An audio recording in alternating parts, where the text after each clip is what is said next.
আল্লাহর নবী সাল্লাল্লাহু আলাইহি ওয়াসাল্লাম বলেছেন, পৃথিবীর মধ্যে যত নবী রাসূল এসেছিলেন প্রত্যেকেই শ্রমিক ছিলেন, শ্রমিকের বাইরে কেউ ছিলেন না। فقال اصحابه وانت সাহাবীরা প্রশ্ন করলেন, ইয়া রাসূলুল্লাহ, আপনিও কি শ্রমিক ছিলেন নাকি? রাসূল বললেন, ফাকালা, তিনি বললেন, নাম, হ্যাঁ আমিও শ্রমিক ছিলাম। কুনতু আরআহা আলা করারিতা লিআহলি মক্কাতা, মক্কার মধ্যে আমি শ্রমিকের দায়িত্ব পালন করেছি। অন্যের মেষ, অন্যের ছাগলগুলোকে আমি দেখভাল করেছি। অনেকে রাসূল সাল্লাল্লাহু আলাইহি ওয়াসাল্লামকে হয়তো কাউবয়, রাখাল এভাবে ডেকে থাকে, আমি এখানে এভাবে বললাম না। শ্রমিকের যেহেতু আলোচনা, নবী করিম সাল্লাল্লাহু আলাইহি ওয়াসাল্লাম একজন শ্রমিক ছিলেন, তথা প্রত্যেকটা মানুষকে একজন সৎ চরিত্রবান শ্রমিক হওয়া, এটা আমার নবীর সুন্নাত। কথা বলেন ঠিক কিনা? প্রত্যেকটা নবী রাসূল শ্রমিক ছিলেন। আমাদের প্রসিদ্ধ একজন নবী হযরতে মুসা কালিমুল্লাহ, মুসা আলাইহিস সালাতু ওয়াস সালাম, মুসা আলাইহিস সালাতু ওয়াস সালাম যখন মাদায়েনে চলে গেলেন, কোরআনে কারীমের মধ্যে তার ঘটনা আসছে, তার বিবাহের ঘটনা। হযরতে শুআয়ব আলাইহিস সালাতু ওয়াস সালাম মুসা আলাইহিস সালাতু ওয়াস সালামকে প্রস্তাব দিলেন, ও মুসা, আমার দুজন মেয়ে আছে, আমার দুজন মেয়ে থেকে তুমি যাকে ইচ্ছা তুমি বিয়ে করতে পারো, তবে একটা শর্ত আছে, তুমি আমার বাড়িতে 8 বছর শ্রমিকের দায়িত্ব পালন করতে হবে। আমার নবী মুসা আলাইহিস সালাতু ওয়াস সালাম শুআয়ব আলাইহিস সালাতু ওয়াস সালামের বাড়িতে 8 বছর কিংবা 10 বছর পর্যন্ত শ্রমিকের দায়িত্ব পালন করেছে। অতএব পৃথিবীর মধ্যে শ্রমিকদেরকে অবহেলার চোখে দেখা যাবে না, শ্রমিকদেরকে ভালোবাসতে হবে। শ্রমিকদের মর্যাদা যিনি দিয়েছেন তিনি কে? আল্লাহ। আমরা তো শ্রমিকদেরকে পছন্দ করি না। মানে ওই যে বললাম, দুনিয়ার ক্যাটাগরি ভাগ করা আছে শ্রমিকদের মধ্যে, উচ্চ লেভেলের শ্রমিক আর নিম্ন লেভেলের শ্রমিক, এটা দুনিয়ার ক্যাটাগরিতে ভাগ করা। কিন্তু পরকালে শ্রমিকদের মান আর মর্যাদা সমান। মানে প্রত্যেকটা শ্রমিকই আল্লাহর কাছে দামি। আমরা যারা উচ্চতর লেভেলের শ্রমিক আছি, ধরা আমরা ব্যবসা করতে করতে আমাদের ব্যবসার র্যাঙ্ক অনেক উপরে চলে গিয়েছে, এখন আমরা কৃষকদেরকে পছন্দ করি না। আছে না এরকম? আপনি চাকরি করেন, চাকরি করতে করতে আপনার টাকা পয়সা, আপনার সম্পদ এত পরিমাণ হয়ে গিয়েছে, যারা খেতে খামারে কৃষিকাজ করে, যারা জল থেকে মাছ ধরে, যারা আপনার বাড়িতে আপনার ঘর ঝাড়ু দেওয়ার কাজ করে, ঘর মোছার কাজ করে, এদেরকে আপনি পছন্দ করেন না, এদেরকে দেখতে পারেন না। আছে না এরকম? এই কাজ করা যাবে না। আজকে আমি আলোচনা করব শ্রমিকদের মর্যাদা, শ্রমিকদের গুরুত্ব এবং শ্রমিকদের ভূমিকা এবং শ্রমিকদের সম্পর্কে আল্লাহ তাআলার পক্ষ থেকে দেওয়া সুসংবাদ সম্পর্কে ইনশাআল্লাহ। শ্রমিকদের গুরুত্ব এমন, এই যে প্রথমেই বললাম, গরিব শ্রমিক যদি বাজারে মাছ না উঠায়, আপনি কোটিপতি শ্রমিক মাছ কিনতে পারবেন না।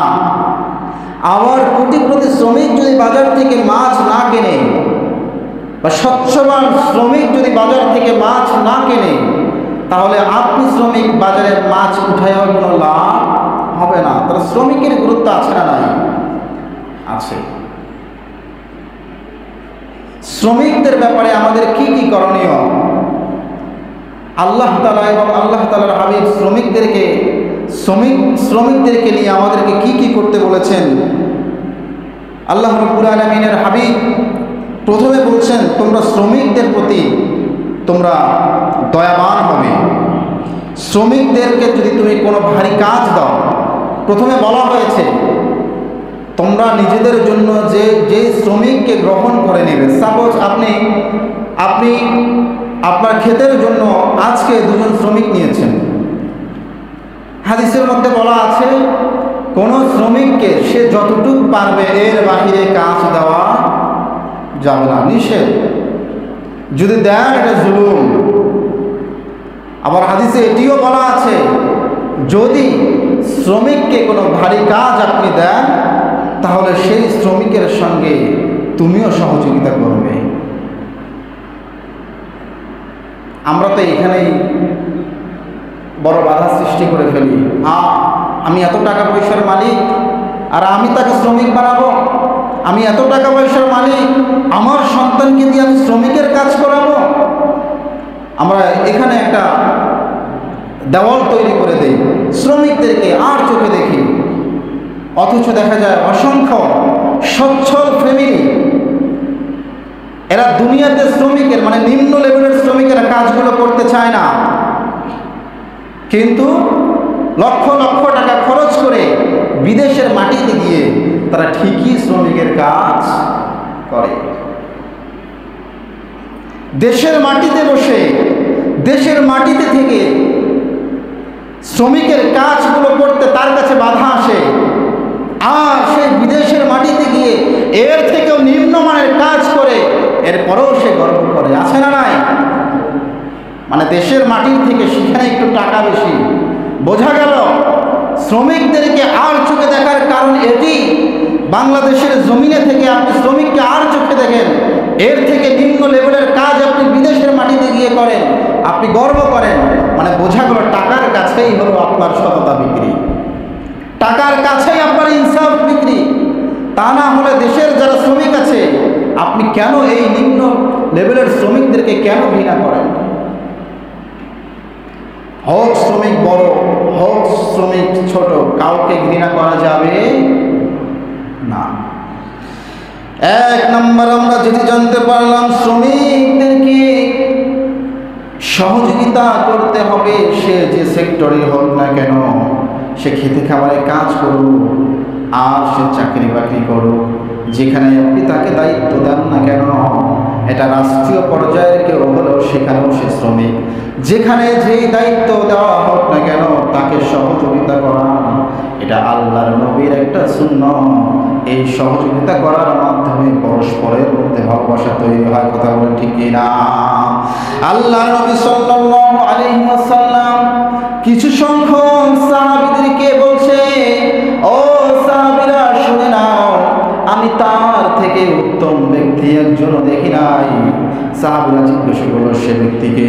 নবী করিম সাল্লাল্লাহু আলাইহি ওয়াসাল্লাম বললেন, আমি অমুক লোকটাকে দেখেছি, সে যেখানে যেখানে যাত্রা বিরতি করেছে সেখানে তিনি নামাজ পড়েছে, যেখানে যতটুকু সময় পেয়েছে তিনি জিকির করেছে এবং মানুষের সহযোগিতা করেছে।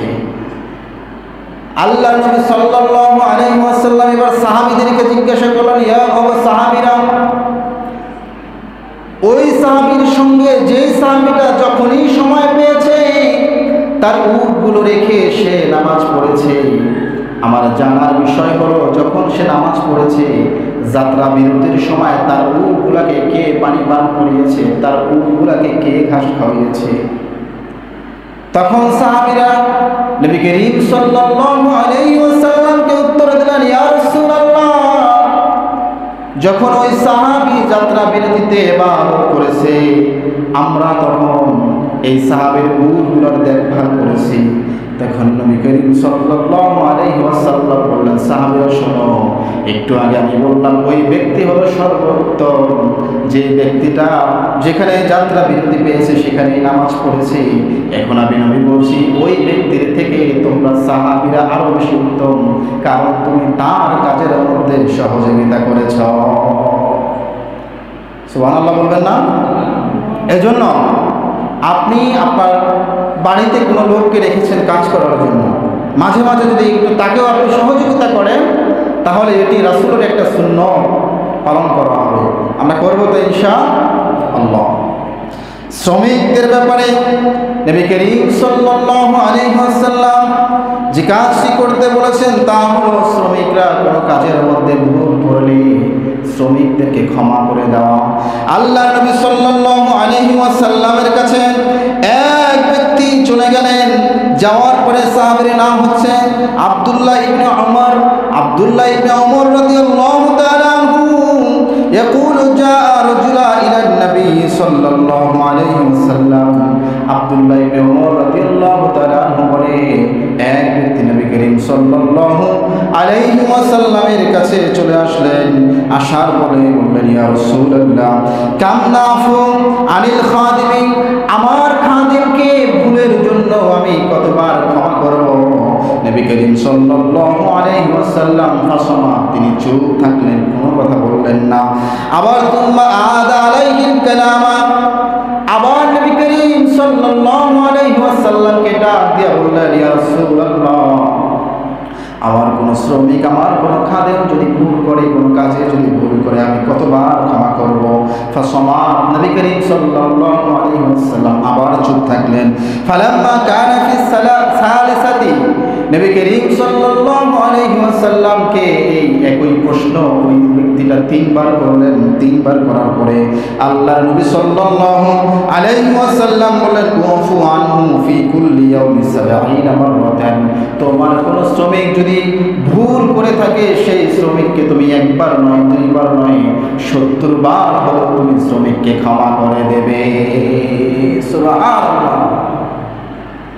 যারা পরিশ্রম বেশি করবে তথা যারা যে কাজ করবে, যত যে কাজটা করা হবে ওই কাজে তত ভুল হওয়ার সম্ভাবনা বেশি, সে যে দিক থেকেই করুক না কেন। আমি ইমামতি করি, আমি যত ইমামতি করব, আপনি তো মুক্তাদি, আপনার থেকে আমার ভুল হওয়ার সম্ভাবনা, কারণ এই দিক থেকে আপনার থেকে বেশি কাজ আমি করি। আপনি টিচার, তা আপনার সাথে তখন আমার তুলনা করা যাবে না, কারণ আপনি টিচার আর আমি ইমাম। ইমামতির দিক থেকে আপনার ভুল কম হবে, কারণ এটার দায়িত্ব আপনার কম, কিন্তু আপনি টিচার, সেদিক থেকে আপনার ভুল হওয়ার সম্ভাবনাটা বেশি, কারণ আপনি এটার ওপরেই আছেন। আপনি খেতে কাজ করেন, ধান কাটেন, ধান কাটতে গিয়ে আপনার হাতটার কাটার সম্ভাবনাই বেশি, কারণ আমার হাত কাটার সম্ভাবনা, কারণ আমি ধান খেতেই যাই না, আমি এখানে ইমামতি করি, ঠিক কি না? তো এখন আমি ইমামতি করি, আমার ভুল হতে পারে, তাহলে কয়বার হলেও ক্ষমা করতে হবে? কথা বলেন। নবীজির হাদিস থেকে শিক্ষা, 70 বার হলেও ক্ষমা করতে হবে। আপনি টিচার, ভুল হলে ছাত্ররা দেখা যায় যে একটু টিচার একটু এদিক সেদিক করেছে, ছাত্ররা কি করে? তখন টিচারের শরীরে হাত তোলে, আছে না নাই? আর সঠিক জিনিসটাকে আমরা ভুল বানিয়ে ফেলি। টিচার বলেছে তোমার চুলগুলোকে কেটে ফেলবা, কথা শোনেনি, টিচার তার ভালোর জন্য কেচি দিয়ে তার চুলগুলোকে একটু ছোট করে দিয়েছে, দেখা গিয়েছে সেই টিচারকে পরবর্তী সময় জেলের ভিতরে থাকতে হয়েছে, ক্ষমা করতে পারেনি। আছে না নাই? আছে। এই জন্য আমাদেরকে ইনসাফের দৃষ্টিতে দেখতে হবে। আমরা যদি ইনসাফের দৃষ্টিতে দেখতে পারি, কোন শ্রমিক লাঞ্ছিত হবে না, ঠিক কিনা? আল্লাহ তাআলা আমাদের প্রত্যেককে শ্রমিকদের প্রতি দয়াবান হওয়ার তৌফিক দান করে দিন। সকলে বলেন আল্লাহুম্মা আমিন। আমার ভাইয়েরা, শ্রমিকদের ব্যাপারে নবী করিম সাল্লাল্লাহু আলাইহি ওয়াসাল্লাম বলেছে, তোমরা নিজের জন্য যা পছন্দ করবে, শ্রমিকদের জন্য তাই পছন্দ করবে। তুমি নিজের জন্য যা পছন্দ করবে, তোমার শ্রমিকের জন্য তাই পছন্দ করবে। নবী করিম সাল্লাল্লাহু আলাইহি ওয়াসাল্লাম বলেছে, ইখওয়ানুকুম খাওলুকুম জাআলাহুমুল্লাহু তাহতা আইদিকুম, ফামান কানা আখুহু তাহতা ইয়াদিহি ফালইউতইমহু মিম্মা ইয়াকুলু ওয়া ইয়ালবিসুহু মিম্মা ইয়ালবিসুহু। তোমার জন্য যে পোশাকটা পছন্দ করবে, তোমার শ্রমিকের জন্য ওই পোশাকটাই পছন্দ করবে। তোমার জন্য যে খাবারটা পছন্দ করবে, তোমার শ্রমিকের জন্য সেই খাবারটা পছন্দ করবে। তোমার জন্য যে ড্রেসটা পছন্দ করবে, তোমার শ্রমিকের জন্য সেই ড্রেসটা পছন্দ করবে। আপনার বাড়িতে কোনো শ্রমিককে আপনি কাজে নিয়োগ দিয়েছেন, আজকে সারাদিন এই শ্রমিক আপনার বাসায় কাজ করবে, আপনার জমিতে কাজ করবে, আপনার ক্ষেত খামারে কাজ করবে। আপনার ঘরের মধ্যে আজকে রান্না করলেন আপনি মাংস, আর আপনার শ্রমিকের জন্য আপনি সবজি, আলু ভর্তা, ডাল এগুলো নিয়ে গেলেন। তাহলে এই কাজটা যদি আপনি করেন, তাহলে আপনি ভুল কাজ করেছেন। ওই দিন আপনার যে কাজটি করতে হবে, আপনার নিজের জন্য যা পছন্দ করতে হবে, তার জন্য তাই পছন্দ করতে হবে, ঠিক না? তাহলে শ্রমিকদের প্রতি আমাদের আরেকটি কাজ হলো, আমি আমার নিজের জন্য যা পছন্দ করব, ওই শ্রমিকের জন্য আমি তাই পছন্দ করব, ইনশাআল্লাহ। রাসূলের জামানায় কিছু সংখ্যক সাহাবীরা খেয়াল করলেন, একজন সাহাবী তার শ্রমিককে নিয়ে আসতেছে, শ্রমিকের গায়ে যেই পোশাক তার শরীরে একই পোশাক। সাহাবীরা ডাক দিয়ে বললেন, গো সাহাবী, এ কেমন কাজ, এ কেমন লক্ষণ দেখা যাচ্ছে? তোমার শরীরেও যেই পোশাক, তোমার শ্রমিকের শরীরেও একই পোশাক। তুমি চাইলে শ্রমিকের শরীর থেকে পোশাকটা খুলে তোমার সঙ্গে মিলিয়ে তুমি পড়তে পারো। তখন সেই সাহাবী বলল, ও সাহাবীরা, তোমরা শুনে নাও, আমি এই জন্য আমি আমার শ্রমিকের জন্য এই পোশাক পছন্দ করেছি।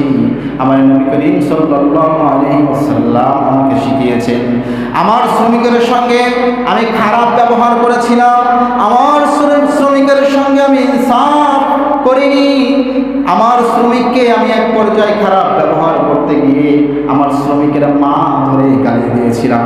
এই শ্রমিক গিয়ে নবী করিম সাল্লাল্লাহু আলাইহি ওয়াসাল্লামকে গিয়ে বিচার দিলেন। নবী করিম আমাকে ডেকে বললেন, ও সাহাবী, তুমি শুনে নাও, জাহিল যুগের এখনো অনেক কাজ তোমার ভিতরে দেখা যাচ্ছে। তখন আমি সাহাবী বললাম, ইয়া রাসূলুল্লাহ, কোন কাজটি জাহিল যুগের সঙ্গে মিলে গিয়েছে? আমাকে নবী করিম সাল্লাল্লাহু আলাইহি ওয়াসাল্লাম বললেন, তুমি রাগান্বিত অবস্থায় তার সাথে ইনসাফের খেলাফ করেছো এবং গালিগালাজ করেছো। গালিগালাজ করতে গিয়ে শ্রমিকের মা ধরে তুমি গালি দিয়েছো। তখন নবী করিম সাল্লাল্লাহু আলাইহি ওয়াসাল্লামকে সেই সাহাবী জবাব দিলেন, ইয়া রাসূলুল্লাহ, যখন গালিগালাজ করা হবে তখন তার মা তুলে গালি দেওয়া এটাই তো স্বাভাবিক। তখন আল্লাহর নবী বলল, না না, এই কাজ করা যাবে না। যখন তোমার কঠোর অবস্থা হয়ে যাবে, রাগান্বিত হয়ে যাবে, ধৈর্য ধারণ করতে হবে, শ্রমিকের সঙ্গে ইনসাফ করতে হবে। তুমি নিজের জন্য যা পছন্দ করবে, শ্রমিকের জন্য তাই পছন্দ করবে। নিজের জন্য যেই পোশাক পছন্দ করবে, শ্রমিকের জন্য সেই পোশাক পছন্দ করবে। নিজের জন্য যেই খাবার তুমি পছন্দ করবে, শ্রমিকের জন্য সেই খাবার তুমি পছন্দ করবে। সাহাবীরা শুনে নাও, আমার শ্রমিকের শরীরে আমার মতো পোশাক, এই জন্য এটা হলো আমার নবীর শিক্ষা। তাহলে নিজের জন্য যে জিনিসটি পছন্দ করবে, শ্রমিকের জন্য সেটি পছন্দ করা, এটি হলো আমার আল্লাহর নবীর একটি সুন্নাত। আমরা এই সুন্নতের উপরে আমল করব ইনশাআল্লাহ। এরপরে শ্রমিকদের প্রতি আমাদের আরো একটি কাজ আছে।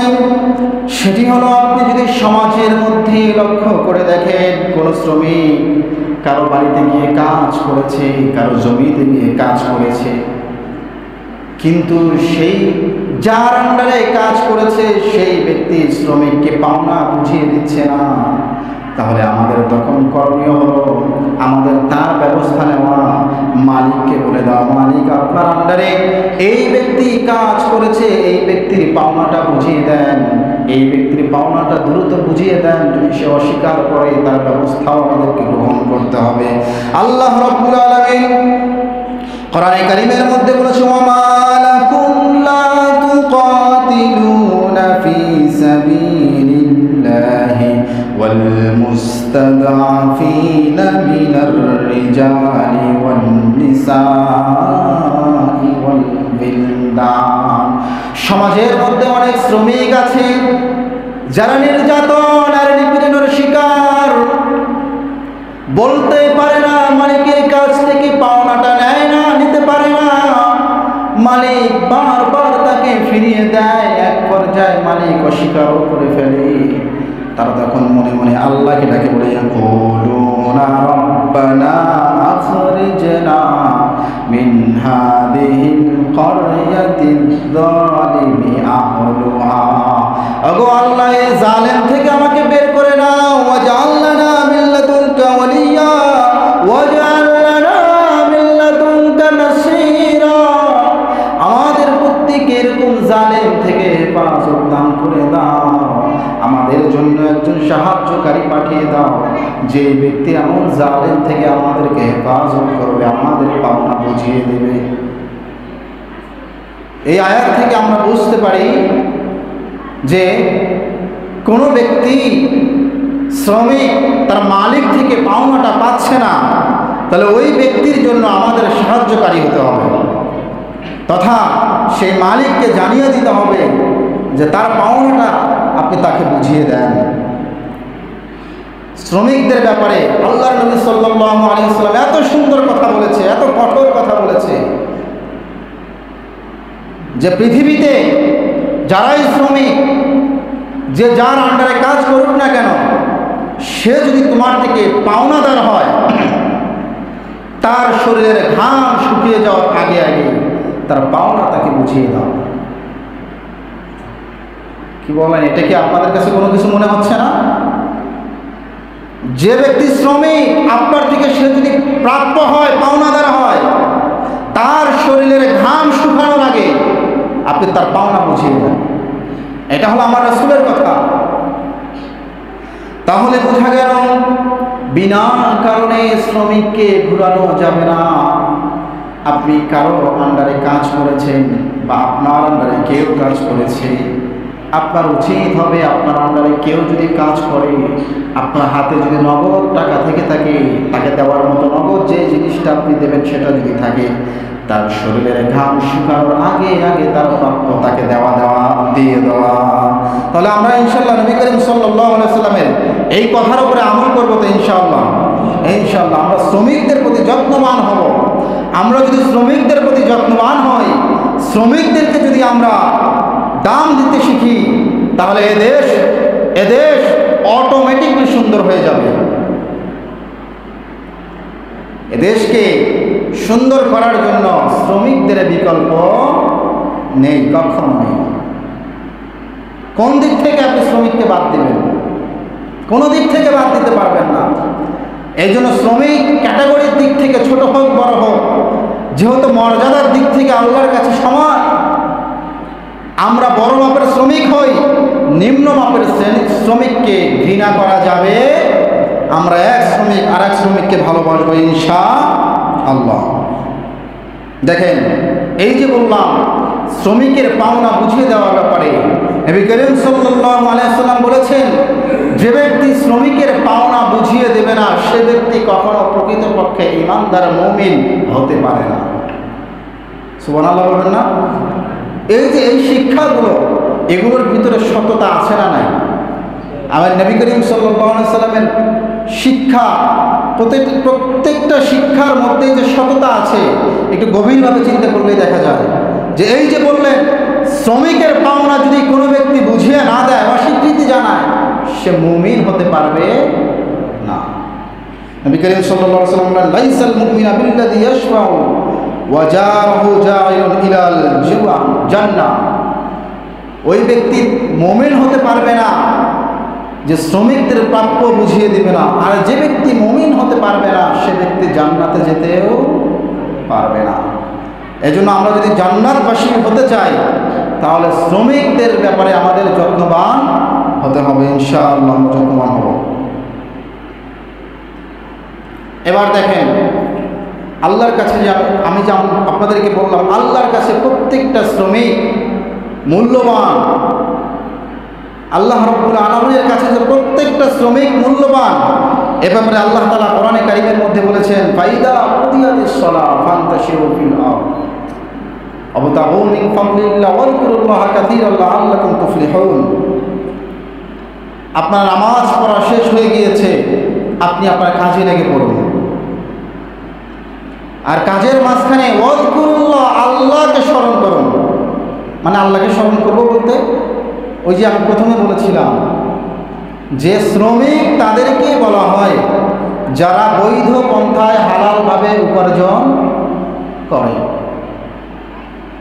আপনি উপার্জন করছেন, নামাজ পড়েছেন, নামাজ পড়ে আপনি জমিনে ছড়িয়ে পড়েছেন, কৃষক জমিনে চলে গিয়েছে, রিক্সাওয়ালা রিক্সা নিয়ে বের হয়ে গিয়েছে, চাকরিজীবী চাকরি করতে চলে গিয়েছে, সেখানে স্মরণ করতে হবে কাকে? ওয়াযকুরুল্লাহ। মানে হচ্ছে আপনি চাকরি করছেন, আপনার টেবিলের নিচ দিয়ে যদি কালো টাকার হাত চলে আসে, ওয়াযকুরুল্লাহ, আল্লাহকে স্মরণ করে আপনার হাতটাকে গুটিয়ে নেন। আপনি খেতে কাজ করতে গিয়েছেন,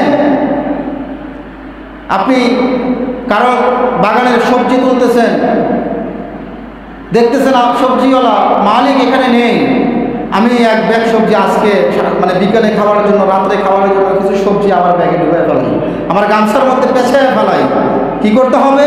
ওয়াজকুরুল্লাহ, আল্লাহকে স্মরণ করতে হবে।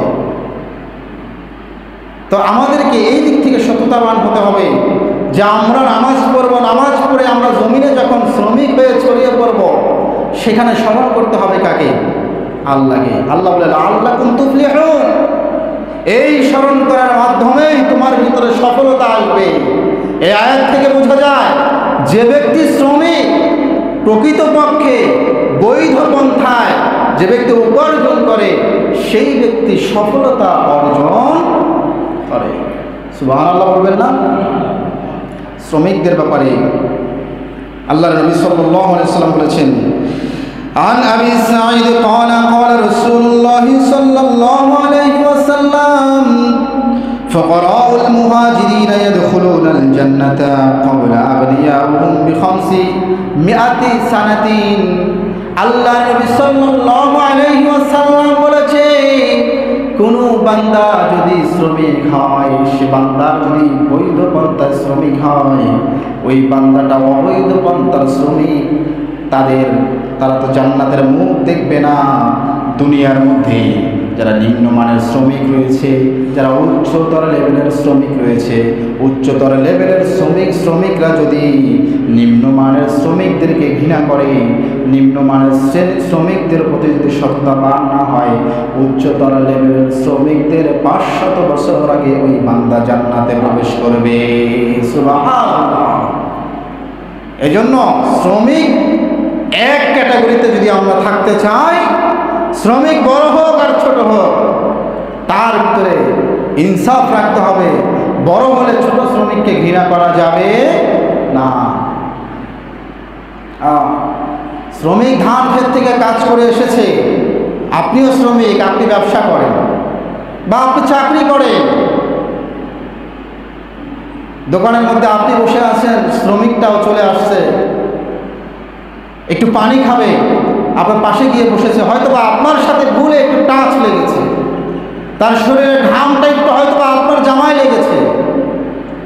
ঢাকা শহরে দেখবেন বা শহর অঞ্চলে দেখবেন এরকম রিক্সাওয়ালারা একটু যাত্রীর সঙ্গে একটু এদিক সেদিক হয়েছে, অনেক সময় দেখা যায় রিক্সাওয়ালার শরীরে হাত তুলে দেয়, আছে না নাই? এই কাজগুলো করা যাবে না। আপনিও শ্রমিক, সেও শ্রমিক, সততা রাখতে হবে, ইনসাফ রাখতে হবে। এই শ্রমিকের প্রতি আপনার হৃদয়কে উজাড় করে দিতে হবে, ঠিকই না?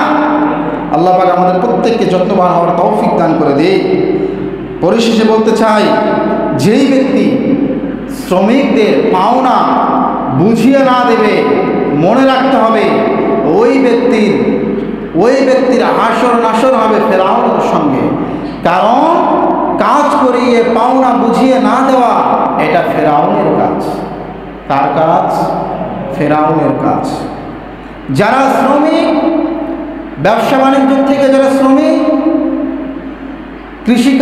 কৃষিকাজের দিক থেকে যারা শ্রমিক, চাকরির দিক থেকে যারা শ্রমিক, যেই দিক থেকে, যেই ক্যাটাগরির থেকে যে শ্রমিক, এই শ্রমিক যদি তার মালিক থেকে পাওনা ভালো করে বুঝে পায়, তাহলে কি হবে? ওই মালিকগুলো থাকবে সিদ্দিকীনদের সঙ্গে, সাহাবীদের সঙ্গে, সত্যবাদীদের সঙ্গে, তাদের হাসর নাসর হবে। আর শ্রমিকরা যদি মালিক থেকে পাওনা না পায়, তাহলে তার হাসর নাসর হবে ফেরাউনের সঙ্গে।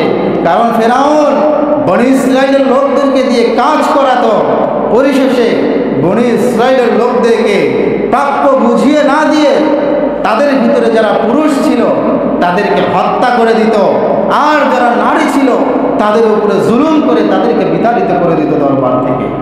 তাহলে শ্রমিককে কাজে লাগিয়ে তার প্রাপ্য বুঝিয়ে না দেওয়া, এটা ফেরাউনের নমুনা। যেহেতু আমরা সবাই শ্রমিক কিনা বলেন দেখি, সবাই বলেন, মানে আমরা যে শ্রমিক, আমরা যারা কোটিপতি আছি, আমাদের কিন্তু শ্রমিক বলতে আমরা কি আমাদের অন্তরে অন্যরকম মনে হয় নাকি? বলেন দেখি, আমরা সবাই শ্রমিক কিনা? আমরা সবাই নিজেদের জায়গা থেকে শ্রমিক। তাহলে এবার দেখেন, আপনাদের একটা সুসংবাদ দিয়ে আজকের আলোচনা আমি শেষ করছি। দেখেন, আমরা যারা নিজেদেরকে শ্রমিক দাবি করি, আমাদের উপার্জন যদি হালাল হয়, তাহলে আমরা প্রত্যেকেই সফল কাম। বলেন সুবহানাল্লাহ। আল্লাহ নবী সাল্লাল্লাহু আলাইহি ওয়াসাল্লাম তিনি যে কথাগুলো বলেছেন, শ্রমিকদের ব্যাপারে যে সুসংবাদ দিয়েছেন, নবী করিম সাল্লাল্লাহু আলাইহি ওয়াসাল্লামের সঙ্গে কিছু সাহাবী ছিল, আসহাবুন নবী সাল্লাল্লাহু আলাইহি ওয়াসাল্লাম মিন জিলদিহি ওয়া নাশাতিহি। সাহাবীরা একজন যুবককে দেখলেন, এক সাহাবীকে দেখলেন, এক লোককে দেখলেন। দেখার পরে নবী করিম সাল্লাল্লাহু আলাইহি ওয়াসাল্লাম বললেন, নবী করিম সাল্লাল্লাহু আলাইহি ওয়াসাল্লামকে ডাক দিয়ে বলেন, ফাকালু ইয়া রাসূলুল্লাহ লাউ কানা হাযা ফি সাবিলিল্লাহ। এই যে সুদর্শন একজন ব্যক্তি যাচ্ছে, সুন্দর তার শরীরের গঠন, শরীর অনেক মজবুত, শক্তিবান একজন ব্যক্তি তিনি। এই ব্যক্তিটা যদি জিহাদের জন্য লড়ত, এই ব্যক্তিটা যদি আল্লাহর রাস্তায় লড়ত, কতই না ভালো হতো, আমাদের দলটা ভারী হতো। তখন নবী করিম সাল্লাল্লাহু আলাইহি ওয়াসাল্লাম বলেন, ফাকালু রাসূলুল্লাহ সাল্লাল্লাহু আলাইহি ওয়াসাল্লাম ইন কানা খরাজা ইয়াসালা ওয়ালাদিহি সিমারান। যদি এই ব্যক্তিটা যদি নিজের পরিবারের ছোট বাচ্চা কাচ্চাকে লালন পালন করার জন্য ঘর থেকে বেরিয়ে যায়, যদি উপার্জন করার জন্য বেরিয়ে যায়, তাহলে এই ব্যক্তিটা ফি সাবিলিল্লাহ, এই ব্যক্তিটা আল্লাহ পাকের রাস্তার উপরে আছে। বলেন সুবহানাল্লাহ। আপনি যে কাজ করেন না কেন, আপনার সন্তানকে মানুষ করার লক্ষ্য আপনার থাকে কি থাকে না? তাহলে আপনার লক্ষ্য উদ্দেশ্য যদি থাকে আপনার সন্তানকে আপনার উপার্জন দিয়ে মানুষ করবেন, তাহলে আপনি যদি বৈধ পন্থায় উপার্জন করেন, আপনার এই দুনিয়াবি উপার্জনের মাধ্যমেও আপনি আল্লাহর পথে আছেন। সুবহানাল্লাহ। এরপরে বলছেন, ওয়াইন কানা খরাজা ইয়াসআ আলা আবওয়াইহি শাইখাইনি কাবীরাইনি। আর যদি এই ব্যক্তি নিজের পিতা মাতাকে দেখভাল করার জন্য ঘর থেকে বেরিয়ে যায়, সে যদি ইনকাম করে, তাহলে আল্লাহর রাস্তায় জিহাদ যেতে হবে না, নিজের পিতা মাতাকে দেখভাল করবে, সেজন্য উপার্জন করবে, এই ব্যক্তি ফাহুয়া ফি সাবিলিল্লাহ, আল্লাহর রাস্তায় সর্বদা রয়েছে। সুবহানাল্লাহ। ওয়া ইন কানা খরাজা ইয়াসা আলা নাফসিহি আফওয়া ফাহুয়া ফি সাবিলিল্লাহ। আর যদি এই ব্যক্তি ঘর থেকে বের হয়েছে, নিজে অন্যের কাছে হাত পাতবে না, ভিক্ষা করবে না, চেয়ে খাবে না, নিজের আত্মসম্মানকে রক্ষা করার জন্য যদি ঘর থেকে বের হয়ে যায়, তাহলে এই ব্যক্তিও আল্লাহর রাস্তার উপরে রয়েছে। এই ব্যক্তিকে জিহাদের ময়দানে গিয়ে জিহাদ করতে হবে না। সুবহানাল্লাহ। তাহলে দেখেন তো, এই যে তিনটি কথা আমি বললাম, সন্তানের জন্য করা, পরিবারের জন্য করা, পিতামাতার জন্য করা, আর নিজের আত্মসম্মান, মান সম্মান, এগুলোকে হেফাজত করার জন্য ইনকাম করা, আমরা কি এর বাহিরে আছি? এর বাহিরে নাই। তাহলে আপনার গোটা জীবনের ইনকামটা দিয়েই আপনি জান্নাত পেতে পারেন। আপনার গোটা জীবনের ইনকাম, আপনার গোটা জীবনের পরিশ্রমটাই এমন হবে, পরিশ্রম করলেন পরিবারের জন্য, কিন্তু লেখা হয়ে গেল আল্লাহর জন্য। সুবহানাল্লাহ। তাহলে আপনাদের জন্য আমার জন্য সুসংবাদ আছে না নাই? এই জন্য আপনাদের কাছে আমি সর্বশেষ এটাই বলবো, বিনীত অনুরোধ এটি, যে আমরা ছোট হই বড় হই, আমরা যেই কোয়ালিটির শ্রমিক হই না কেন, একজন আরেকজনের প্রতি যত্নবান হব, ইনসাফওয়ালা হব। পরিশেষে এই হাদিসের শেষ অংশে এইভাবে বলা আছে যে যেই ব্যক্তি ওয়া মাফাখিরাতুন, অহংকার করার জন্য, আমার টাকা করে দেখাতে হবে, অহংকার করতে হবে, এই জন্য যদি ইনকামে নেমে পড়ে, তাহলে ফাহুয়া ফি শাইতান, ফাহুয়া ফি সাবিলিশ শাইতান, তাহলে ওই ব্যক্তি শয়তানের রাস্তায় আছে।